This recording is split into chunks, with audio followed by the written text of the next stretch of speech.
Temple of Mystery. Now, if you haven't got this deck so far on camera, it is different than your Blue Devotion decks in the past season, mainly because the early drop creatures don't give you the same kind of aggressive plan. Judge's Familiar, Cloudpin, Raptor, Frostburn, Weird, Tiebinder Mage, they're higher in quality, and they are also a little bit more conducive to aggressive starts. That's why you see Nick's sideboard plan almost across the board has become more defensive, because his deck is not that great at applying early pressure. Well, it's going to be a turn 2 play from him. It's going to be a copy of Frostwalker. Frostwalker, very aggressive if unanswered. Now, pretty awkward if Chris has something like Satyr Wayfinder. But if his play is Caryatid instead, this is very high upside play, so high risk, high reward. Well, even better than that, it's going to be a tap land, so there's going to be some damage. Thoughtseize does come out of Chris, though, and just in the nick of time, you do see that turn 3 Thassa hiding out in Peternell's hand. Can't imagine he'll give him that. Additional cards, he has 2 copies of Stratus Dancer, along with 2 more lands. I feel like this has got to be Thassa here. I mean, maybe there's 1 copy of Stratus Dancer. Well, Thassa's just so much better than all the other cards in Nick's deck. I know when you get it right down to it, it's this deck is about Thassa and or Master Waves, and everything else is kind of window dressing. All right, so there's a Thoughtseize, but Chris can take a lot of damage. 2 off the Thoughtseize is going to be 4 off the Frostwalker. Goes down to 14. He's going to have to rebuild. Now, thankfully for Chris, he does have a copy of Whip of Erebos in his hand. So if he can survive to some of those turns, he will get to start attacking and life gaining his way back up later on. You see, for Nick, he could have morphed Stratus Dancer, but he's going to go much more aggressive. Face up Stratus Dancer and a tap land. Yeah, he's going to try to put Chris to the test here. And if Chris plays something on the ground to block, well, he can still attack in the air. Yeah, something I actually really like here is you see Chris playing Satyr Wayfinder, card that would be great against Frostwalker. Nick, his draw for the turn was a copy of Silumgar Sorcerer, so he's able to get in with Frostwalker, and now it's still a relevant card. It's something he can sacrifice to the Silumgar Sorcerer. And most of Chris's path to stabilizing the game involve casting creatures. He's a pretty spell-light deck at the end of the day. Yeah, Chris, I mean, yeah, usually it's upwards of 20 creatures in the Sultai Reanimator deck. So you see Satyr Wayfinder finding a land here. Chris will play a 3rd tap land. Say go. This 1/1 figures, I imagine Chris expects him to blank the Frostwalker, but good for Nick that he'll still get value. Here's a swing for 2. Chris Morris Lent down to 12. It should be suspicious, however, that Nick didn't play a creature there. Oh, absolutely. I mean, Chris would be anticipating either Stratus Dancer face up or Stratus Dancer face down, you would imagine. Yeah, neither of those happening has got to put Chris on alert. Yep. Let's see what he wants to do here. 2 more mana will be a Sylvan Caryatid. I like how Chris not going to play into the counter magic here. You know, he could have just slammed Sidisi, would have been a really tide-turning play, but instead just developing mana, making Nick really waste his turns. And I think Nick is happy to say, okay, that resolves. I don't care if you really clog up the ground very much, because at this point my plan is to attack you with flyers and try to prevent you from getting a significant creature into play. Now it looks like what will be the decision on Peternell's side is he's drawn a 2nd copy of Silumgar Sorcerer as to whether or not he wants to put 1 of them in play to increase his air attack, or whether he just wants all the counter spells. And with his hand clogged up with another Stratus Dancer, I think he's just got to cast this right now. And here's the first Silumgar Sorcerer. Especially with Chris representing the ability to cast Murderous Cut as well, I think that Nick can't really risk Chris going like, okay, untap, kill your Stratus Dancer, now you have no pressure. If you're Chris, do you assume this means Nick has a 2nd Sorcerer? No, not necessarily, because so far the play still makes sense one way or the other. Here's a swing for 4, and a Murderous Cut to take care of the Sorcerer. Chris will take 2. Because Nick could have set that turn up to say, all right, well, I'm going to play this regardless, either counter a creature or not. Shore Crasher Elemental, the draw for Peternell. And he'll just go ahead and make that. That takes the shields down for a turn. It will pressure Chris to play a ground creature, though. I believe that Chris does have Sidisi, which is a pretty good response to this card. Chris treading water, however, Sidisi, you're absolutely right, is the play. Milling 3, mills another copy of Sidisi, so here's a zombie. In case it's poor, you don't really expect the ground pounders out of Peternell's deck to ever get in for damage in this matchup. Maybe on the first 2 turns, but their lifespan's very short. Yeah, Nick getting to connect once with Frostwalker is just a huge boon. Damage there has been a hit off Frostwalker, 2 hits off Stratus Dancer, and a Thoughtseize. That's put Chris down to 10. This whip, but the Chris had an opportunity to resolve Sidisi, and that seems so pivotal because now the Whip of Erebos in his hand will just gain tons of life. And it doesn't matter whether or not. Well, Nick, I believe, may have drawn Master of Waves. Well, that changes things, yeah.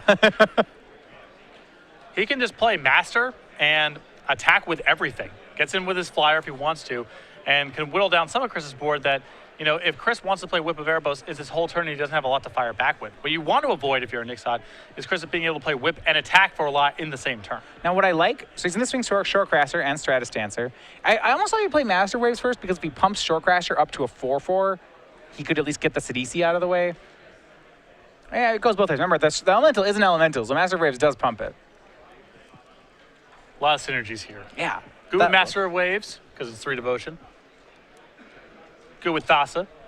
Yeah, I mean, just interlocks with all the pieces. I do like that after we lost so many of these all-blue cards out of the format, that we did get printed a card that really is designed to be played with Master Waves. It's an Elemental. It has 3 blue mana symbols. It's great synergy. It wouldn't surprise me if R&D printed this card saying, you know, it's just a random Megamorph design. It totally makes sense in the file. And if this happens to improve Blue Devotion a little bit, make the deck a fringe contender, well, that's great. Here's a swing. We'll see the block that Chris wants to make. And if Chris is really leaning on Whip of Erebos, then giving up the Sidisi is a big cost because it takes a lot of the wind out of the sails of Sidisi, Whip the turn it shows up. So he offers the trade. Nick, he'll go ahead and accept. 2 damage in puts Chris Morris Lent down to 8. Nick will pass, leaving up that Silumgar Sorcerer again.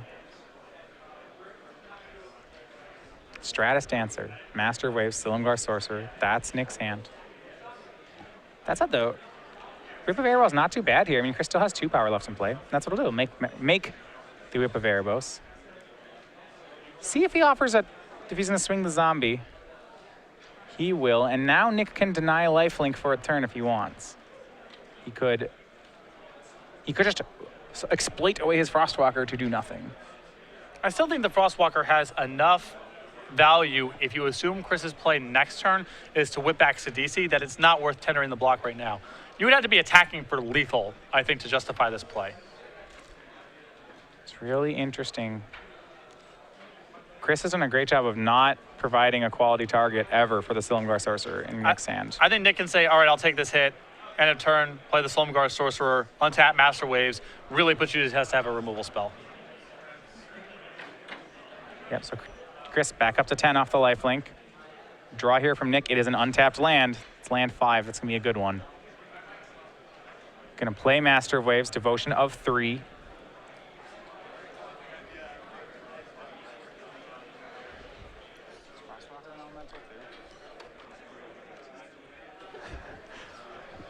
And here's me the swing. And yeah, so more synergy in case you're wondering. Yes, Frostwalker, also an elemental. Now a 5/2, it's going to eat the Satyr Wayfinder. Not trade with it. It'll swing across. Chris will gain a life there, but takes 2, goes down to 9. So many small synergies. They just all add up. So many elementals. So Frostwalker got to hit once and got to get chump blocked down the road. Such plays. All right, we're back over to Chris Morris Land. He has 5 lands in play.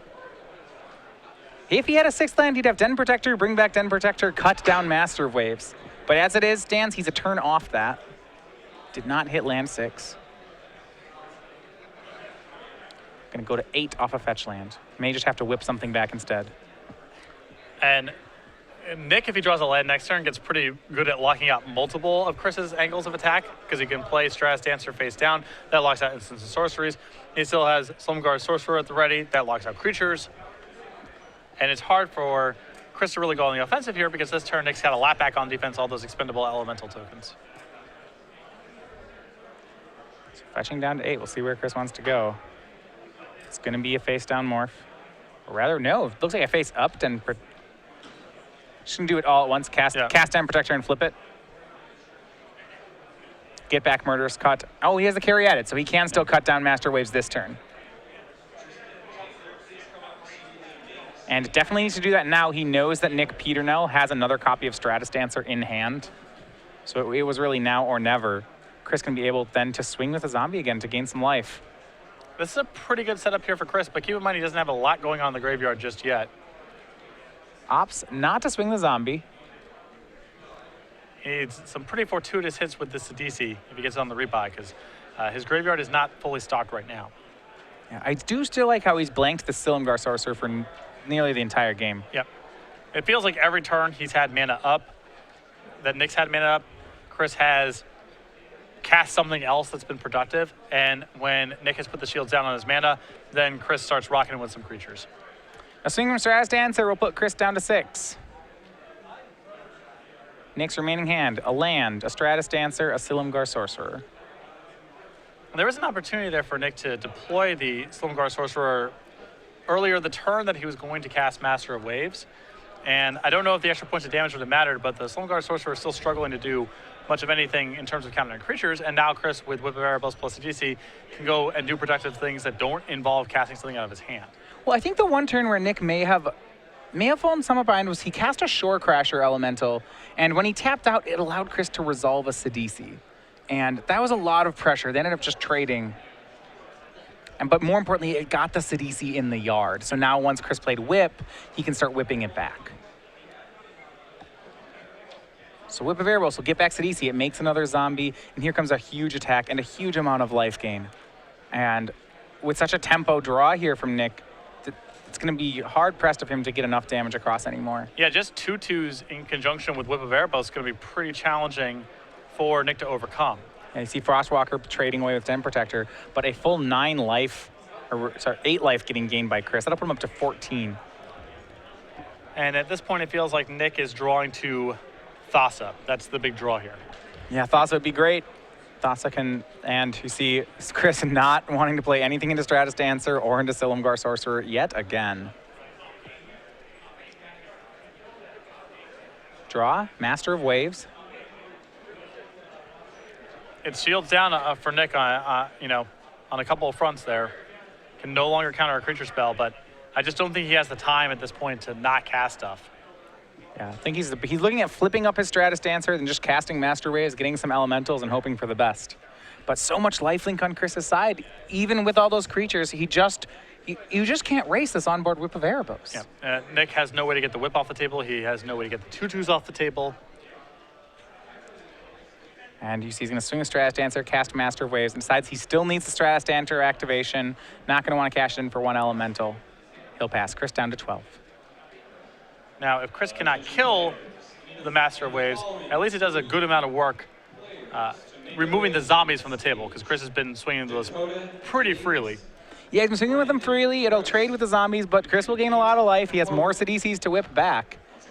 It buys Nick time, but the question is whether or not it will get him anywhere. Yeah, at this point, Nick's clock is so slow relative to Chris's ability to gain life.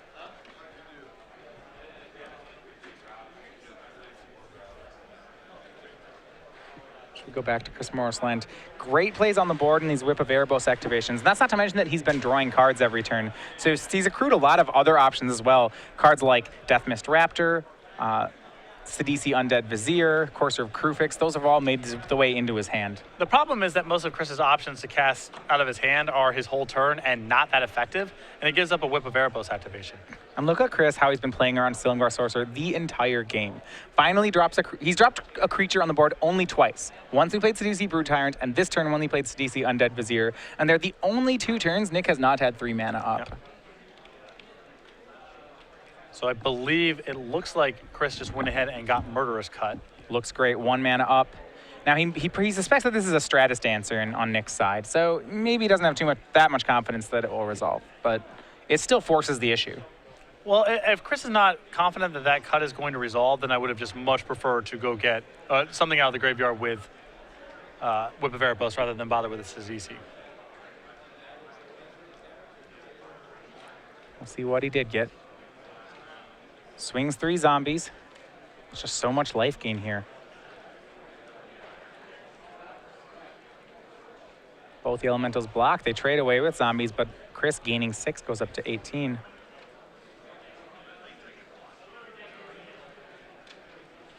And he'll pass. So I think Chris's perspective at this point is just his board's so commanding that eventually the Stratus Dancer is just going to have to block something or just get engaged in something else, have to counter something else, and it's just good to have Murderous Cut as insurance policy. Yeah. Chris has been putting a big premium on life gain. All his plays has been about trying to get a lot of life off that Whip of Erebos. Doesn't see a lot of damage coming from Nick, and if he can gain life as fast as Nick can deal damage, Chris should eventually win. You see him not committing at all to being aggressive. Yep. Whip of Erebos just gives him so much powerful inevitability here that Chris can just bide his time. And it will be Stratus Dancer from Peternell, putting Chris down to 16. So much life gain. He looks like he's going to gain 6 more than on the following turn. And a full grip, a commanding board, a whip in play. Everything is going Chris Morris Lent's way. CDC on Brood Tyrant whipped back from the yard. It mills 3 cards, hits a creature. Here's another zombie. Here's the pair of Sidisi's and the zombie all attacking. It's 9 more power. Chris looks to go to 25 here. Mills another Sidisi, gets another zombie. Yeah, this steady stream of 2/2s here, backed up by lifelink. At this stage, Nick doesn't really have a recourse to this. And Sidisi was one of the cards I was most worried about in the matchup from Nick's perspective. Undead Vizier? He just doesn't kill Sidisi a Brood Tyrant. The Brood Tyrant. He just doesn't kill this very effectively in a steady stream of 2/2s. I mean, his deck is casting those kind of cards out of its hand, you know? Yeah, and it was really well played from Chris. Just how he timed the Sidisi from his hand. Like you mentioned, it was one of the few creatures he ever cast, but it set up his Whip of Erebos, and I felt like this game was in Nick Peternell's favor up until the turn when Morris Lent resolved the first Sidisi Brood Tyrant. He snuck it by Silumgar Sorcerer, and from there on, you felt like things had gotten away from Peternell. I think that Nick may have misassessed just how much trouble he was in early on in the game. I think that he should have cast that Silumgar Sorcerer that you see cast now way earlier. The turn that he cast Master Ways, he had the opportunity to cast it at the end of the turn there before he played Master Ways and just hit. You saw he was just short of killing Chris on a couple turns, and now Chris is at 25 going down to 21, and it's just hard to play catch up from here. Yeah, and you see Peternell's deck actually making a lot of powerful plays here. Second set of copy of Master Waves, making a ton of creatures, but I mean, in most situations, this would be really strong. This is a second Master Wave, so it's making 1, 2, 3, 4, 5 3/2s. This is 17 power worth of creatures, but you still feel that Nick's not going anywhere. Chris slogged through the first Master Waves without killing it. He just had enough expendable resources that he could send the zombies in, and Nick was forced to block, and that was Chris's way of answering it. Didn't even need to kill it. Yeah, it is a lot of threat here from Peternell, so we'll see Chris maybe have to go to the cards in his hand. Den Protector, the draw. Man, that Den Protector in this engine is just so powerful. You say, okay, maybe there's something Chris can't deal with here. Well, maybe not. Den Protector rebuys just about everything. The awkward thing on the other side of the table is Chris went ahead and sacrificed his Sylvan Caryatid while he was jammed up on mana, got a Murderous Cut that he can't cast for the threat of Stratus Dancer, and now is really jammed up on mana. And he has to determine, am I going to play something out of my hand, or I'm going to play something via Whip of Erebos. And, for all the card advantage Chris has generated, if you're only casting 1 spell a turn, it doesn't matter. He's got 7 spells in his hand. He can't deploy them efficiently.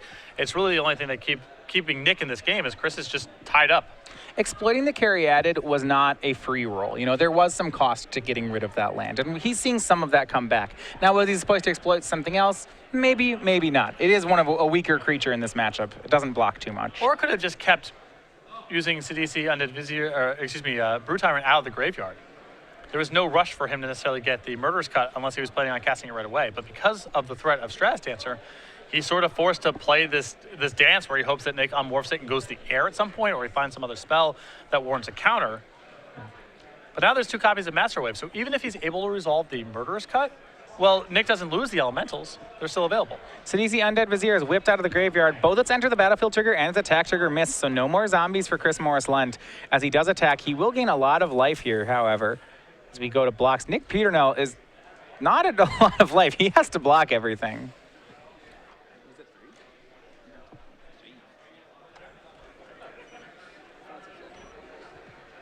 It's kind of interesting. In this whole situation, you feel like Nick has been the attacker this whole game, and then you look at the life total and you say, wait, Nick's at 3. When did this even happen? Though, interesting enough, Nick's the one with the superior board presence at this point. And Chris is still jammed up in one spell a turn territory for the foreseeable future. One spell or activating Whip of Erebos. I think if Nick draws Thassa soon, he's still got a shot to steal this one. He's got a lot of mana. He's got some flyers. Thassa makes it very complicated for Chris to attack. Yeah. There are no more Brood Tyrants in Morris Lent's graveyard. He has whipped them all back.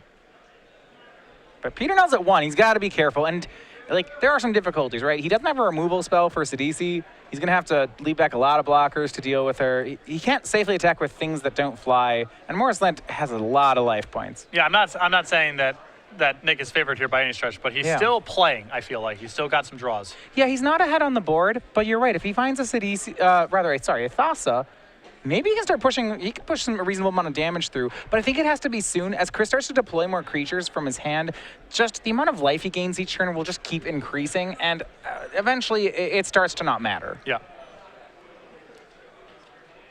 But you're right, Peternell is still in this game, and for a while here, it seemed like that wasn't going to be the case. And if you're Chris Morris Lent, if he did get that Murderous Cut off Sidisi, at some point he can use it to attempt to, he can get it Stratus Danced and then Den Protect it. It is, what I do like about getting something like Murderous Cut is that it costs 1 on this board, and he's choked on mana, so just playing 2 spells in the same turn, regardless of what they're called, is what he needs to do. Yep.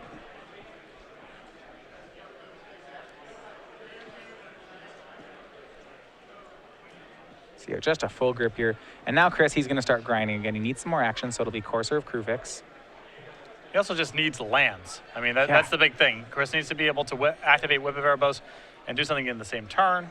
Yeah. Den Protector on top. A good card here, the full stocked graveyard, but that's not the problem. Chris already has a Den Protector in hand. He wants lands. Yep.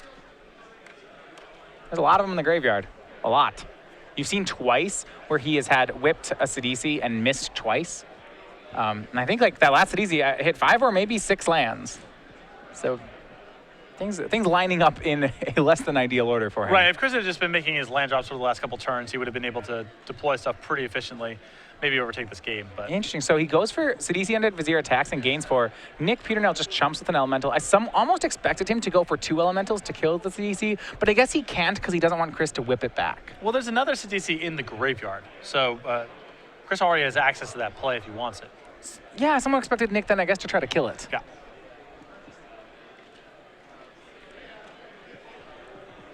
Kior's Follower, the draw. Here's a swing in the air for 4. It puts Chris down to 24, so they're treading water on life totals right now. Nick's dealing 4, but then Chris gains it all back. And it's going to be a 3rd Master Waves for Nick. If he had 1 more mana, he'd have played the Kior's Follower, but he's really committed to the Stratus Dancer. So he has 1, 2, 3, 4, 5, 6 elementals. Now they're all 4/3s. I mean, this is a real board. With Chris having the life total that he has, it's hard for Nick to be attacking for very productively here, especially with Nick at 1 and having to leave a lot back on defense. But I mean, just of note, by the way, Chris Morris Lent in his main deck does not have any copies of Bioblight. It would be quite the draw against these 3/4/3 these Master of Waves. Post-board, he will have one, but in the main, he can't sweep up these Masters. Master's a wizard, right?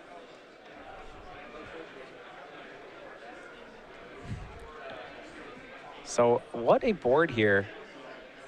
I mean, Chris is doing what his deck's supposed to do. Be very good at playing fair Magic. the problem is you're getting the sense that we're transitioning to this point where Nick is going to be able to chump out this DC and start attacking back with the elementals. He's going to start making some attacks on the ground, not just with his 2 flyers. And at that point, the 4 life that Chris is gaining from his attack with DC via Whip of Erebos is not going to compensate for the amount of damage coming on the way back. And the game's getting more and more to a stage where Thassa is a live draw to allow Nick to close this one out. Well, when you look at Whip, I mean, the amount of life you gain off Whip is pretty linear. You have 1 creature, you gain 2. You have 2 creatures, you gain 4. You have 3 creatures, you gain 6. But if you look at things like Master Waves, that's not linear. Each Master Waves makes more tokens and then pumps all the tokens. So Nick's damage is increasing a lot more quickly than Chris's life gain is. I mean, you look at that last turn, in just elemental tokens, Nick now has 32 power worth of elemental tokens.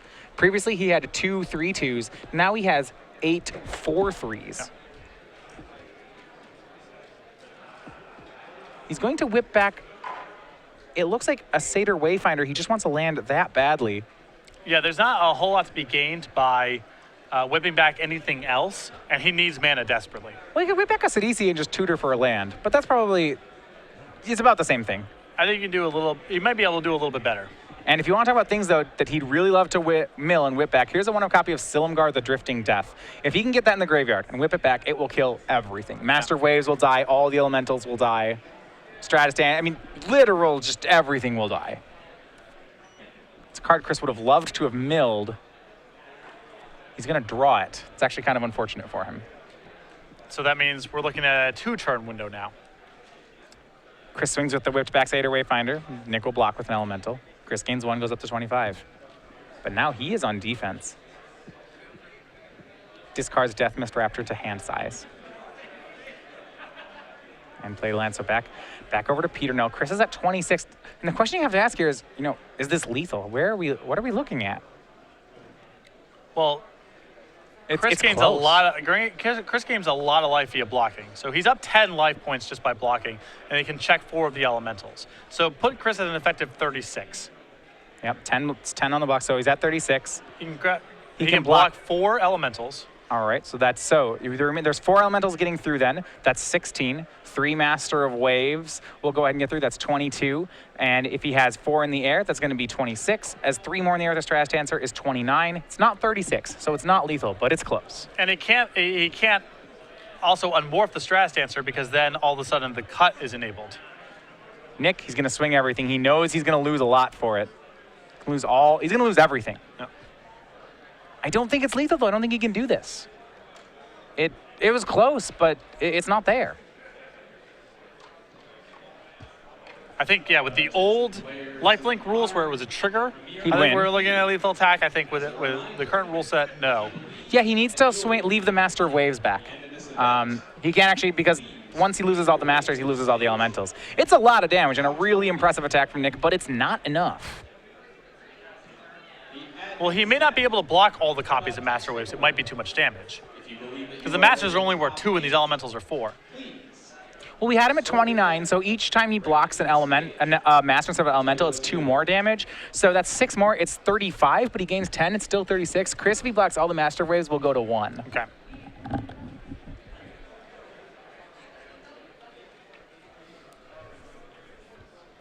Actually go to 2 unless Nick flips up the Stratus Dancer. And that's off the table again because of Murderous Cut. So it's 2. We'll confirm this here. There's a lot of math going on here, but I do not believe Chris is dead. Yeah. It's real close.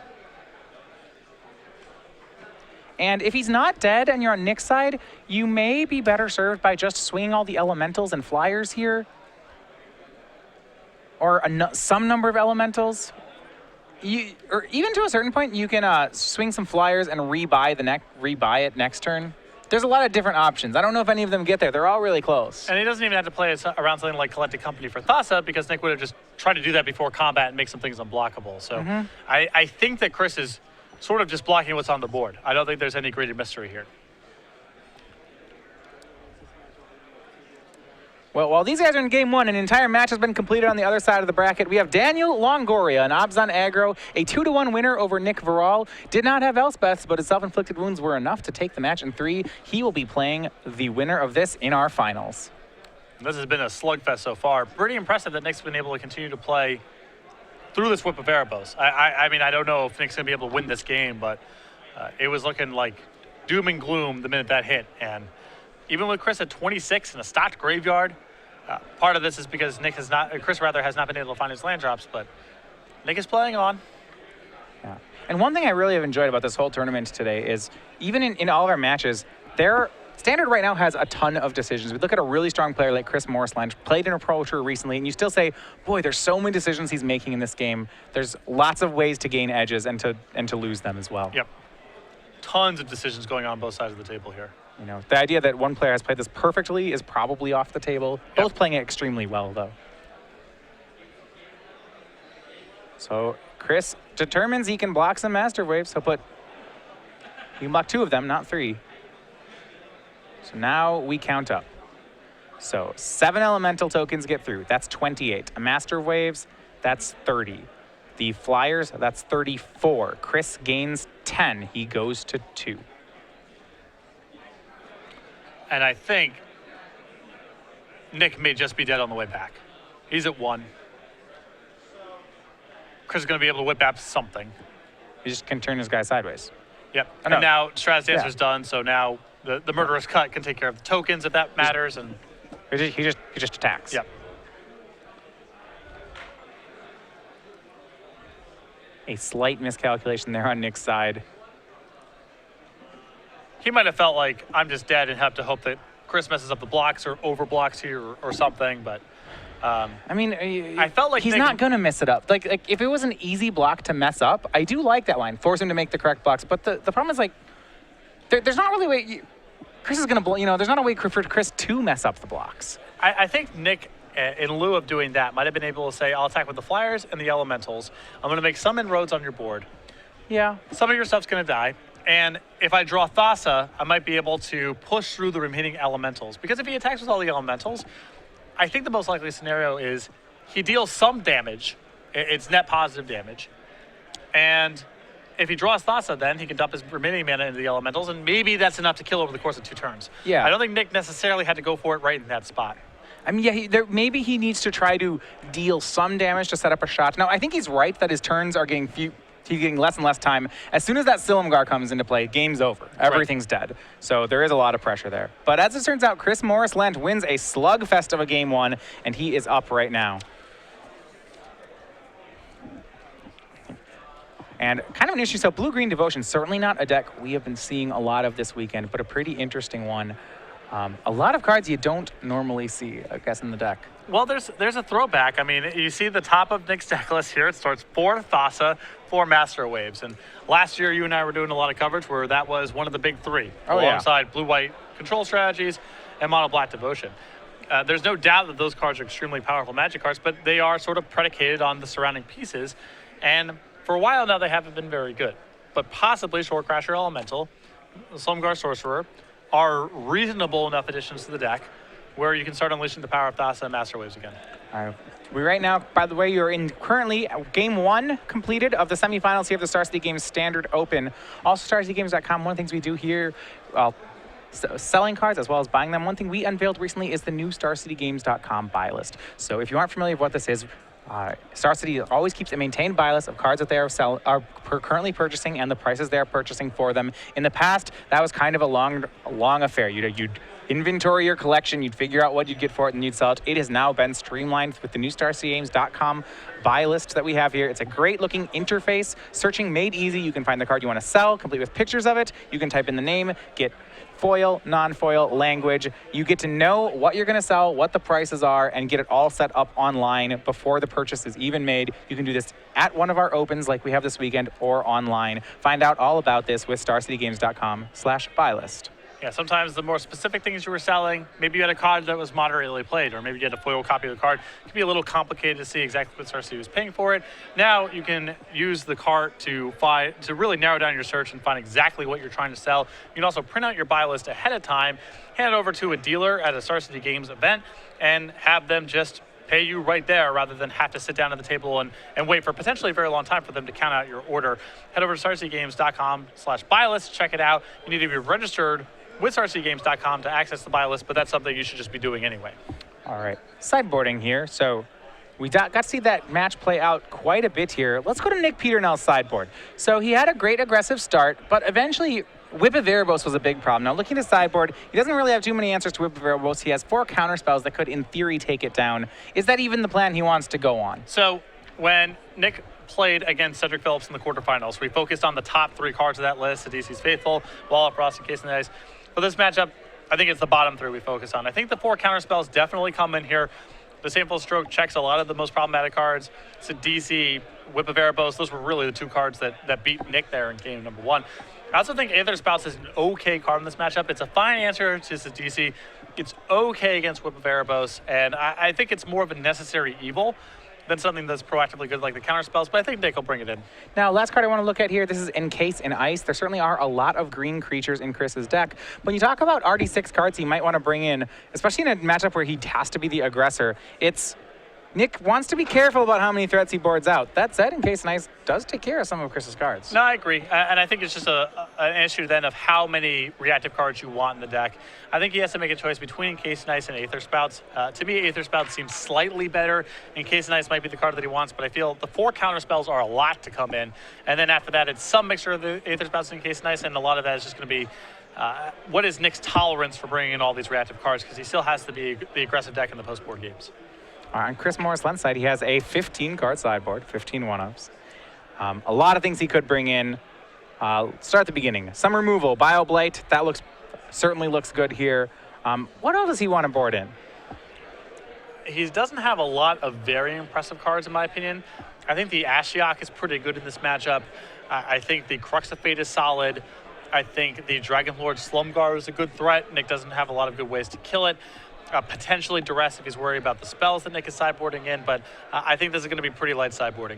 Drown in Sorrow, is this a matchup for that kind of card? I think Drown in Sorrow is fine. Good answer to Master Waves, good answer to a variety of the smaller cards as well. All right, well, we're underway. Game 2, Nick Peternell versus Chris Moore's Lent for the second time. Nick will be on the play and starts off on a Temple. You do see in Chris's hand a sideboarded Ashiok in the opener.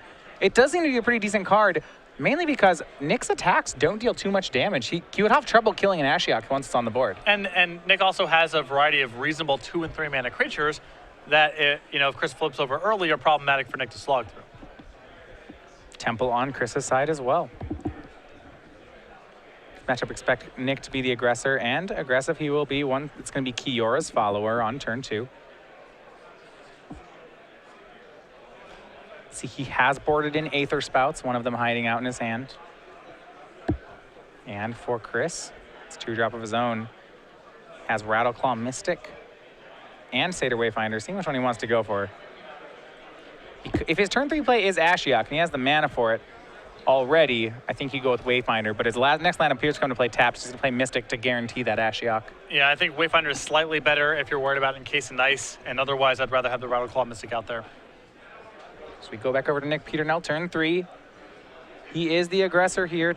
Looks like he does have a copy of Thassa. It's pretty much something he wants in every single opener. Every single matchup. Kiora's follower will offer a trade with Rattleclaw Mystic. Will Chris accept it? It depends what his turn 3 looks like otherwise. If it's a land that comes into play tapped and a copy of Satyr Wayfinder, if he's worried about Thassa, maybe he just has to keep Rattleclaw Mystic in play. He'll take 2, down to 18. I believe Nick has the Thassa as well. Now the danger is that if he just taps out for Ashiok this turn and pluses it, and Nick has Short Crasher Elemental, he has an online Thassa and just kills the Ashiok. Yeah. And here's Thassa for Nick. So we go to Chris's turn 3. Does he hit an untapped land? He does not. He does hit a Thoughtseize. It looks like he has a pair of Thoughtseizes, so he could take a turn off from Ashiok just to rip apart Nick's hand. And there's a variety of ways for Nick to get to triple blue, the additional triple blue he needs next turn to turn on Thassa. It is not just Short Crusher Elemental. That's the easiest way, obviously, but it is not just that card or bust. Very interesting turn here for Nick. And rather than Ashiok, it has to decide between Ashioks and Thoughtseize. Or Thoughtseizes, rather. And maybe neither. Looks like he's going to go for Satyr Wayfinder. I think this may be, he's looking tough. Satyr Wayfinder, find a land, play it, and Thoughtseize this turn. Well, if you do that line, you'd want to start with Thoughtseize, right? In case you really need to Thoughtseize a second time. I agree, yeah.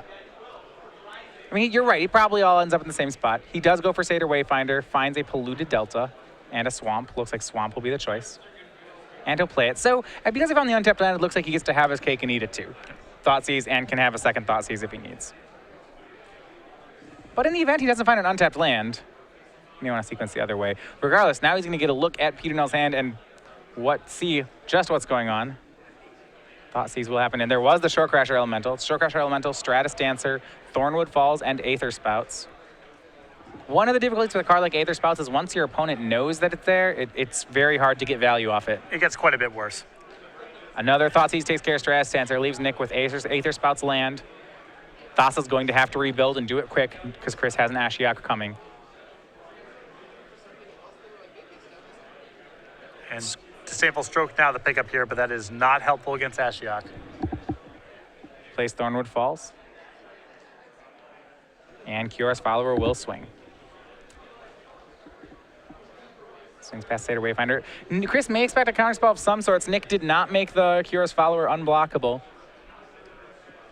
We'll see where he goes. I mean, that's one of those spots where I think it's even just better to bluff having a counterspell than make unblockable. Here's Rattleclaw Mystic in conjunction with 2 other lands. It looks like it's going to be the Nightmare Weaver. That cannot be Disdainful Stroked. It's only 3 mana. And that's going to resolve. This was the game plan that he set up for with all those Thought Seizes. And it mills 3 cards, but it's 3 lands. Good news there for Nick. At this point, Nick can't really handle Chris just finding some small stuff to clog up the ground, develop his own board. Look over at Chris's hand. It's got some big plays in it, but not too much else. It's got this Temple, an Opulent Palace, a Silumgar the Drifting Death, and Pharika God of Affliction, it looks like, or Sidisi, one of the 2, but not... It's not going to have any removal to break up Thassa if Nick gets enough devotion going. And not a great hand against the Disdainful Stroke that Nick just packed up as well. Well, Kiora's follower will swing in. See if it goes at Ashiok or at Chris. Maybe just go at Chris. Yeah, Chris down to 10. Nick scried to the bottom and drew a land, so not really where he wanted to be, but he'll pass back. Yeah, I think that Nick can't really afford to devote resources trying to get Ashiok off the table because his clock is so slow right now. So I think the plan instead is just to keep attacking you, make things unblockable, and hopefully just ignore your Ashiok altogether. Ashiok mills a Shorecrasher Elemental there. So now Chris does have the option of getting a creature. You see his draw there was the other Sidisi. This is Sidisi Undead Vizier. He's got Ashiok going. Got a good plan set up. It's going to be Sidisi trying to play Sidisi. I imagine you want to exploit away the Seder Wayfinder, but Peternell will have none of that. Disdainful Stroke takes care of the 4/6. And this is a big, big turn here, potentially, if Shorecrasher Elemental is one of Nick's cards. If he can turn on the Thassa this turn, then he's got a 2-turn clock going, and Chris has few answers to it. But he'll need it very close to now. Scries to the bottom and draws. Where did he get? Some number of blue mana symbols, perhaps. He's going to make the follower unblockable and attack. And does he have a foul play? He does not. And this is the type of game where if Nick's Aether Spouts was instead in Casey Ice, it's a very different game. I mean, this Rattleclaw Mystic would have been pinned down that Chris has really been leaning on, and Aether Spouts does not seem to be something that Chris is particularly worried about. He is going to try to lock up this game. Aether Spouts, to me, I don't just want to say I think it's a bad card, but I see this happen more often than I would like. Sure. It's definitely poor against the discard. Yeah. Shorecrasher Elemental put into play from Ashiok. That, combined with a pair of Sidisis and a Silumgar in Chris's hand, more or less means that if Nick wants to deal damage, Thassa's going to have to push all of it through. He's not going to get through really on the ground or in the air. The brick wall of Silumgar, the Drifting Death, now in play. This is still a spot where Chris is very vulnerable. I mean, he can't answer the board at all right now. His hand's no help either. Yeah, he would love something like Whip of Erebos or a kill spell. That would help him. But he swings in for 1. Nick's down to 20. Here's Thassa scrying again. Thassa has not helped him find much. He's been scrying to the bottom every turn and still not drawing anything of value. Yep. I mean, I'm sure he's happy with the extra looks, but it has not yielded anything big just yet. He got another Thassa this turn. Yeah, has not found the blue mana symbols he needs. Now has land, Thassa, Aether Spouts as his hand. It's a difficult spot to be, but because of Aether Spouts, he's not really dead yet. He actually, as much as he's been bricking on his draws, he still has plenty more draws to work with. He's also at 20. I think in that turn, I would have preferred for Nick to go ahead and just attack Chris down to 6 and say go. Chris is cracking back for, I guess, a total of 3, 9, 10, 12 at the maximum, and I just don't think Nick can slow down. Well, he wants to, I guess he wants to leave up Aether Spouts. Exactly, that's the cost. But I think that you still have the ability to slow down the next turn if you do that, and you're cutting off your ability to potentially make Thassa and your next creature lethal next turn if you happen to draw a Shorecrasher Elemental. I just think that when you say go here, you are putting the ball in Chris's court to play around this Aether Spouts however he wants to. He gets to make an attack that's good enough to induce it without ruining him. A swing with Shorecrasher Elemental and Silumgar is the play.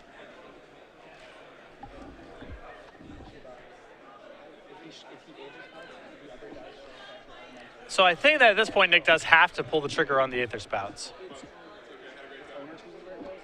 So if he Aether Spouts here, because he's the owner of the Shore Crasher Elemental, I believe he can put it on top of his own deck. Which means he can then just choose to draw it this next turn, which is the draw he's been looking for anyway. And it seems like Nick is just saying, okay, that's fine, and not using the Aether Spouts. Yeah, I mean, but if that's that interaction, that's a great line for Nick. He gets to buy back his own creature. I mean, I believe that's the draw he's been looking for anyway. Now, to be fair, had it worked, Chris would be able to Ashiok it away. Right. But I still feel like Nick at this point, I think Nick needs to plan on just drawing pretty close to perfectly, and he needs all of his mana available to do so because it all involves activating Thassa. I think he just needed to fire off that Aether Spouts last turn. If not Aether Spouts now, then when? Exactly. This time, Nick scryed to the top. But just passes. Still no damage. And with no damage, I'm curious as to what card was kept on top. Perhaps a counter spell? It's good here, but not great. He needs damage. He really needs to get that Thassa to turn into a 5/5. Yeah, absolutely. That's been the goal for a lot of turns here, and he's still not working toward it. Well, if he kept, imagine he kept Slumgar's Sorcerer on top of the deck, then maybe there's a route there for Nick to flash into play and then get Thassa going. All right, here's the swing with all the creatures. Aether Spouts is going to put each attacking creature on top. The owner will put it on the top or bottom. And Nick has to choose where Shore Crasher goes. He is the owner of the card. Mm-hmm. The distinction between controller and owner, some subtlety of the Magic templating universe. Yeah, I believe actually the card Nick keeps on top is Collected Company. That's a pretty strong card here. It's definitely one he wants. Once again, if he had Aether Spouted the previous turn, he'd be able to company this turn. It's still a great Aether Spouts. Yes, I think the whole hope here from Nick's side of the table was he would get Chris to kind of take a half measure to attack last turn and then get something slightly larger this turn, which is how that worked out. Yeah, interesting enough, Chris puts all the creatures on top of his deck and then mills them off the Sidisi trigger. Mm-hmm. So that's why he's putting them all into his graveyard and not into his deck. Ashiok will go ahead and mill for 3. You saw Nick Peternell put the Shore Crasher on the bottom of the deck. Didn't really want it to get milled by Ashiok. It hits for a lot. I mean, uncontested, that card's quite a bit of damage.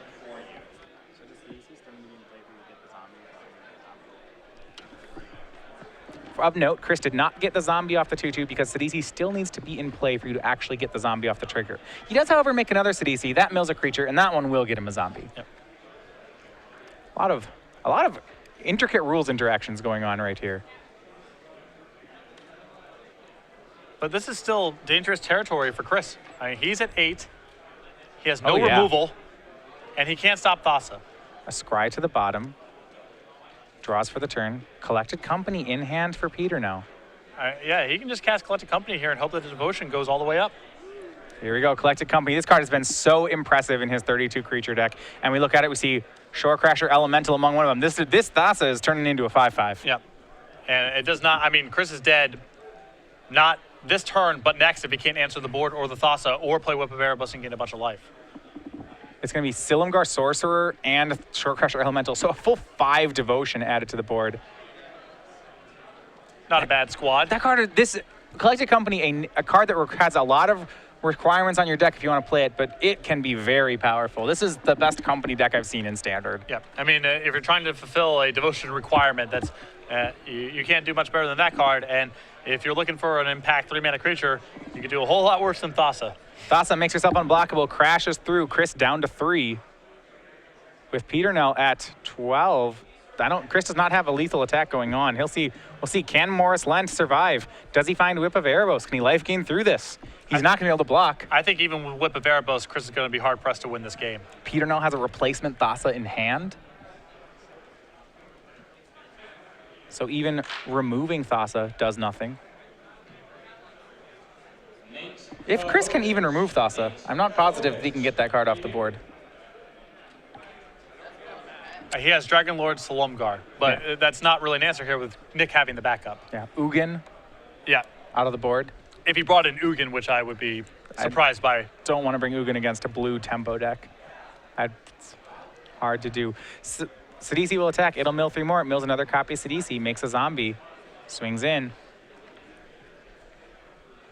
Nick can block and pump. He can block, untap a blue mana, make his 3/3 into a 2/4 and just say, okay. Can also just take it. Looks like that's what he did, went to 9. Yep. That plays better around Drown. I actually like that, and it plays a lot better around the Drown and Sour that's in Chris's deck. Had Nick made the play of making his Elemental a 2/4, he may have lost his Devotion. And I also think that, if you're not sure what you should be doing right now, a good hand holder is just just take it and keep your Devotion count as high as possible. And a morph from Chris. We know, looking at Den Protector, he takes a gander over Chris's graveyard, says, what's he going to get back? A lot of options. Don't know if we actually have the Murderous Cut, however. Bioblight is a removal spell. Well, Bioblight doesn't work in this instance because Nick can go ahead and make Shore Crusher Elemental. Too big, yeah. He can make it a 2/4, yeah. And that's Chris's only way to break up Devotion. Back over to Peter now.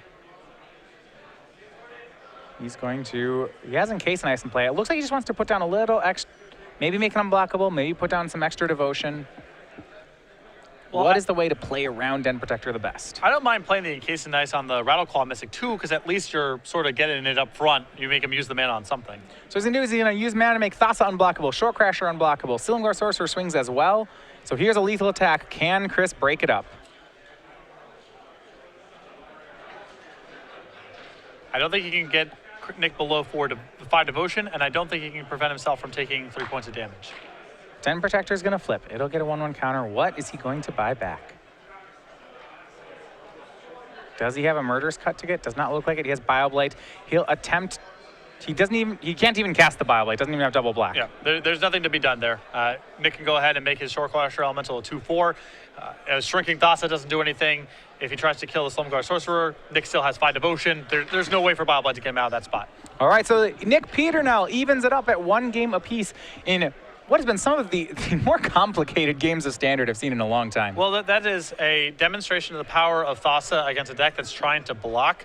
Chris has some removal in his deck, but not a ton. He's got some Murderous Cuts, he's got a Bioblight, but he's not that good at containing the board. He's trying to just gum up the works. And game 1, he was able to do that pretty effectively, but Whip of Erebos is really what allowed him to win that game, just getting chunks of life. That game, he had the ground locked up, but he didn't gain life because he didn't find Whip of Erebos. He couldn't block because of Thassa, and eventually Chris succumbed, even though there was no shortage of action in Chris's hand. I mean, he had a pretty solid draw there, just couldn't contain Thassa. Yeah, so if those of you joining us, we're in the semifinals of the Standard Open here at Star City Games Portland between Chris Morse-Lent and Nick Peternell. The winner will go on to the finals where their opponent is already waiting. It's going to be Daniel Longoria playing Obs on aggro. All these players, by virtue of top 8ing this, have qualified for the Invitational in Columbus here at the end of Season 2. So we look at our leaderboard, players working up toward the end of the season. One of the stories this weekend was Joe Lissette. Could he pull away on points in the weekend? As it turned out, not that strong of a performance for him in the Standard Open, but what did happen is Joe, making a top 8 performance in the Legacy IQ, has added points to his total. You see here that one playing out in front of us, making a deep run there. Going to close some of the distance between him and Kevin Jones, him and Ross Merriam. The question is going to be how much. Exactly. He gets some participation points for his performance yesterday. He was 3-4 and dropped from the tournament, so no additional points based on finish there, but about 20 feet in front of us right now, Joe Lissette is competing in the top 4 of the Legacy IQ, so an opportunity to make up some of that ground that he failed to do yesterday. So congratulations to him. We'll see how much when the weekend is over. Then the ball will be back 2 weeks later. Once you go back east, the ball will be in the court of Kevin and Ross. And I asked Joe, are you going to Dallas? Are you going to Worcester? And he sort of gave me a begrudging yes. So it sounds like he is trying to lock this up.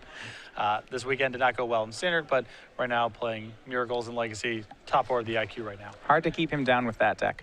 We bring you back to our match, though. Players re-sideboarding for Game 3. You have to think that both these players are somewhat learning this matchup as they go. It certainly is not something you practice against. No, and I think for Nick, Aether Spouts ended up being fine there, but when Chris has Thoughtseizes to check out your hand, that reduces a lot of the impact.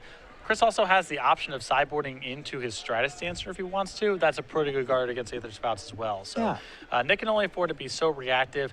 I think Encase of Ice may be better in this matchup, as there's Rattleclaw and Mystic, there's DC, there's, a couple other green creatures for him to check with it. I didn't mind Aether Spouts there, actually. There are a couple of things going on that I thought were pretty interesting. I mean, Chris knew about it, but because his deck is so creature heavy, eventually at one point, Chris just had to swing into Aether Spouts, even though he knew it was there. It takes a long time for Chris's deck to really be able to attack. And Aether Spouts can kind of work itself, not quite Time Walk, but it is an awkward card for Chris to play around. And when his clock is so slow, it can take a very long time for Chris to play around that and still put together lethal. All right, we're underway, game 3. This time, Chris Moore's Lent on the play. He was been on the draw for the first 2 games. Players trade tap lands to start things out. As we go back over, Chris passes the turn. He has boarded in his Reclamation Sage. That's something which likely wasn't there in the first spot. It does get rid of Hypnotic Siren and now Encase of Ice. As you see Kiyora's Follower for Peternell, that's going to be the first creature of the game. And for Chris, it's going to be the grind starting out. Here's Courser of Krufix on turn 3. Good start for Chris so far. But now an opportunity here for Nick potentially to get an uncontested Thoughts into play. And as we saw before, Chris really struggles once that card enters the battlefield. Yeah, he doesn't have a way to remove it. He doesn't have a reasonable way of removing it outside of Thoughtseize effects. It is, as we've said before, the most important card in Nick's deck. In this matchup, yes. In some of the more aggressive matchups, maybe it's Master Ways, but here it is all about Thassa. And it wasn't like Chris's draw was bad last game or that he lacked things to do. He just couldn't block. One thing that stuck out to me last game is I expected Ashiok to be a little more effective out of Chris's deck. He had many uncontested turns of Ashiok. Nick just ignored it, and it never seemed to come back to get him. Well, that was another issue with Thassa. If Chris isn't blocking, all he can do is attack with the things he's generating off of Ashiok. And when Nick's sitting there, he's sitting on Aether Spouts the whole time, then it's hard for Chris to even do that. Go back over to Nick. He's going to need to put some pressure on the board. If they both just take turns playing lands, that will favor Chris's deck. See, he has a full grip here. See where he wants to go. Thornwood Falls, make him gain life. I do believe he has a copy of Thassa in hand. And he's going to pass the turn. Looks like he's committed to sitting on Silumgar Sorcerer again. At what cost? At what point, if he does have a card, he has Sorcerer at the front of his hand, he does have a Thassa, how many turns can he do this, I guess? Second Courser for Chris. Is that worth getting rid of with the Sorcerer? 2 life gainer turns, actually pretty relevant against Nick. Yeah, I think that he's got to cast something here. Yeah. And he will. He'll exploit away the Kiyora's Follower and counter the second Courser. Yep. I mean, the second Courser is not something you really want to fight over because they're on such diminishing returns, but I don't think if Nick's going to hold up 3 mana in lieu of playing Thassa, he's got to cast that on the first target because he can't keep repeating that turn. An interesting line here so Chris plays the Temple, gains a life, does scry the Hornet Queen to the bottom. Not going to want that one. Gets Thoughtseize on top. And now with Thoughtseize coming, Nick has to cast the Thassa. He can't let Thassa get Thoughtseized. Thassa's the whole show. That's the deck. You need one. And all right, so he swings in for 2. Now we're back over to Nick. He's at 19, draws land. Knows Thoughtseize is coming. Now, one thing that is problematic, though, if he goes for the Thassa here, there's a window where Chris gets to have Whip of Erebos in return for Nick's Thassa. As we saw before, Whip of Erebos was really difficult for Nick to deal with. With that said, I don't think Nick has a choice. No, he still has to do it. You're right. Maybe not. No, he's going to, in the face of Thoughtseize, hang on to Thassa. I mean, maybe he has a second. If he has a second Thassa in hand, I suppose this is fine, but. He's got a plan. I'm interested to see where Nick's going with this. I want to see this shake out too, because that seems like a very good window to stick Thassa. Well, it's not the kind of play that you just forget to make. It's the kind of play where you know what you're doing. It's like, no. Thassa's not what's important right here. Yep. As it turns out, Chris makes the whip anyway, and Nick will go ahead and encase and ice away the Courser and untap for his turn. Chris valuing that whip so highly right now. And unfortunate for him, just the worst possible timing there to pick up Disdainful Stroke. Last turn was a great window for him to have it if he had it. Well, not too bad, because Chris does have a Sidisi Undead Vizier in hand, so he can at least play Thassa this turn and then Disdainful Stroke the Sidisi. In case Nice is getting Sidisi a great thing to exploit. It will only keep Chris off it for so long. He has Whip, but it could still be very good. Sorcerer will hit Chris down to 14. He'll play Thassa, leave up 2, and say go. Remaining hand, a Disdainful Stroke, a dual land, 1 more card. The problem is with Chris drawing Thoughtseize, you may see a turn here of, say, Thoughtseize plus Reclamation Sage on Encase and Ice rather than play something into the Disdainful Stroke. And he does want to see what's going on. It's going to be Thoughtseize. He'll go down to 12 for it.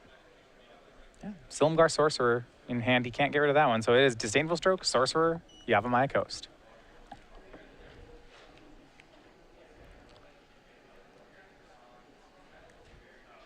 These cards are pretty close in value right now. I would imagine you want to get rid of the Sorcerer if no other reason than it's just double blue. Yeah, that's numbers 4 and 5. Yeah. If he doesn't have a kill spell, which he does, he has Crux of Fate. Maybe, but yeah, he'll take Sorcerer regardless. Crux of Fate is not a card that I think Chris can afford to really lean on that heavily in the face of Thassa. I mean, Nick on an empty board here, Thassa against with Erebos. I think Nick might have an edge this early on. Chris has no haymakers to really get out of his graveyard. And Reclamation Sage will take care of the Encase and Ice as we pass back to Peternell. He'll scry off Thassa. He's going to need more help, though. That Whip of Erebos, the passive life gain off it, as we've seen in the past, has just been very tough for Peternell's deck to deal with. Yeah. He almost went over at game 1 by just playing lots of copies of Master of Waves. But now that Chris has Crux of Fate in his hand, I just don't see that working either. Here's Sorcerer. It swings for 2. Morris Lent is down to 10. And Kiora's Follower. That was the draw for Nick. That's what he's got. We pass back. I mean, Nick is pretty close. He's face up on his hand right now. Chris knows that he's playing against the Disdainful Stroke and nothing else. Chris doesn't have land 5, however. Draws Downfall. Has Sidisi, Downfall, Crux of Fate, and Thoughtseize. So he'll Thoughtseize. That's the Disdainful Stroke. Chris pretty confident. He's going low on life points here, really knowing that Whip of Erebos is going to help him out. So Thoughtseize away the last card from Nick. It's going to Downfall away the Silumgar Sorcerer. Imagine he's just going to swing one, if not both creatures. Yeah, it's both. He wants the life points. Doesn't mind trading them. Yeah, if Nick wants to trade here, that's one more blue mana symbol he's down, and then that suddenly means that Shore Crasher Elemental does not turn Thassa on. And 4 life gain from Chris Morris Lent. He's up to 12. We're back to Nick. He's going to need some draws, but he does have Scries. Scries to the bottom, swings for 2, puts Morris Lent down to 10. The big draws right now, I think a Shore Crasher Elemental and Collected Company could be huge. Yeah, Collected Company has just been unreal every time we've seen him cast it. And Chris, he is fading some draw. Nick's fading some draw steps here. We do see the draw was, he drew Satyr Wayfinder, but then the top card's still not a free land. It's the DC. Yeah, Chris's hand is a little jammed up right now. But Satyr Wayfinder will fix that. It puts a Sidisi in the yard, even if it doesn't find a land, which it does, so that Chris can start whipping things back.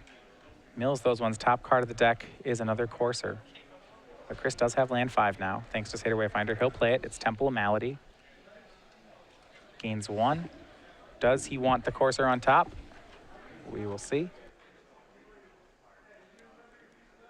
And for Chris, the story, this seems to go back to the story of game 1. Whip of Erebos, giving all his creatures lifelink, has just eclipsed what Nick's deck's been able to do. Yeah, 4 mana, even setting aside getting stuff out of the graveyard, 4 mana give your team lifelink with Nick not contesting the board and trying to race it with damage in small chunks. It's been very hard for Nick to play through this card. He swings. Could have no end step Collected Company or anything from Nick. Looks like his hand is Island. Scrying to the bottom again and draws. One thing is that because of the difference in quality of cards in Nick's deck, he is scrying every turn, but when you think about his deck, there are so many blanks. It's not uncommon in these situations. We've seen him had Thassa, and he just scries a blank to the bottom and draws a blank. Right. And it's been repeatedly happening here. At this point, it feels like his deck is basically just Shore Crasher Elemental because of Thassa, Collected Company for some huge reward, and everything else is just not going to be good enough. Goes ahead and plays a Morph face down. That's a copy of Stratus Dancer. Chris's draw for the turn is Sidisi, the 4 mana one. Now has them both in hand. And a Sidisi, other Sidisi, Crux of Fate. Now, a saving grace here for Nick having a Stratus Dancer down is it does make it a lot more complicated for Chris to get back Sidisi, tutor for Murderous Cut, and blow things up that way. Yeah, one thing we've seen, though, a good patience on Morris Lent's side is that when his opponent has had mana up, he's whipped things instead of casting things, and he's not deviating from that game plan right now. Right. Whipping the Undead Vizier into play, sacking a Wayfinder. Great plays. The thing is, none of his creatures are spectacular here, and none of the spells are really tenable because of the Stratus Dancer he can assume is down. I suppose he can go get Slumgar, Dragon Lord Slumgar. That's not bad here if you take the Thassa. Nick's not working with a whole bunch else. See him contemplating between Murderous Cut and Drown in Sorrow as to what he wants to find. He probably has a good suspicion that there's more of a Stratus Dancer, so regardless of what he gets, it's not going to do too much. But at some point, he has to just work his way through Stratus Dancer. And they're going to swing. This is most importantly, it's going to gain him 8 life, putting him up to 22. One card in Nick's hand. Yeah, he'll just take it all. Yep. And he goes down to 4. He can't block. He's got to try to give himself the best shot to get to 5 devotion. Blocking not really what his deck does in this situation, or in any situation for that matter.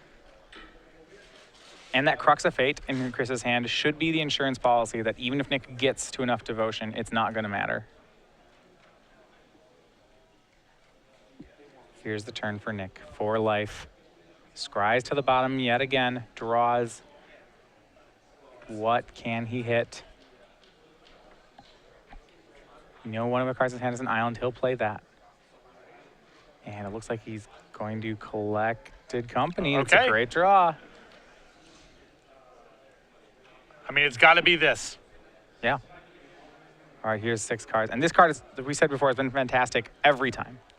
Always finds 2 creatures. I mean, mathematically, this thing's just almost always going to hit 2 creatures. Yeah, I think you mentioned earlier you think 27 is about the... It's about where I start liking the card, which is a really high number, to be fair, because your deck has to play lands and has to play 4 Collected Companies. So at that point, you're kind of just... If you go back to like when Lead the Stampede was good in Standard, how you see these decks which were all creatures and 3 Lead the Stampedes. And this card's not too far off that. And to that point, Nick's deck list here is 24 lands, 4 Collected Companies, and 32 creatures. I love it, especially in some of the creatures like Sorcerer double as pseudo spells. He's a counter spell. That's great. So Collected Company finds 5 mana worth of blue creatures again. We have Shorecrasher, Elemental, and Silumgar Sorcerer.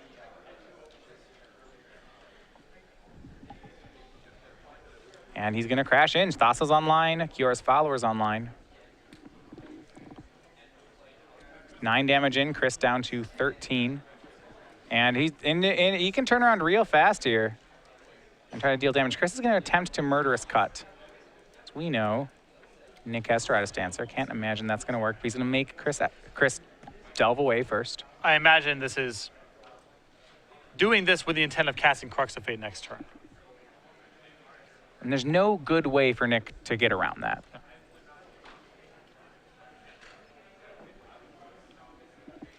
Either the Crux is resolving. Yeah.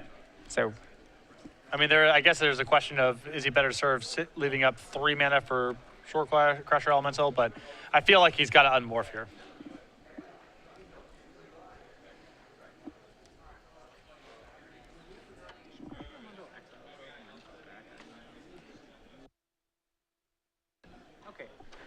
So Nick will be able to he'll leave up. He'll just go ahead and Stratus Dance away the Murderous Cut. Leaves up 1 blue mana for Shorecrasher, but that won't help against Crux of Fate. And Murderous Cut the top card of Morris Lent's deck as well. Here's a land. He'll go to 14. Peternell still at 4. Here's a swing for 4. Peternell's going to probably block all of this.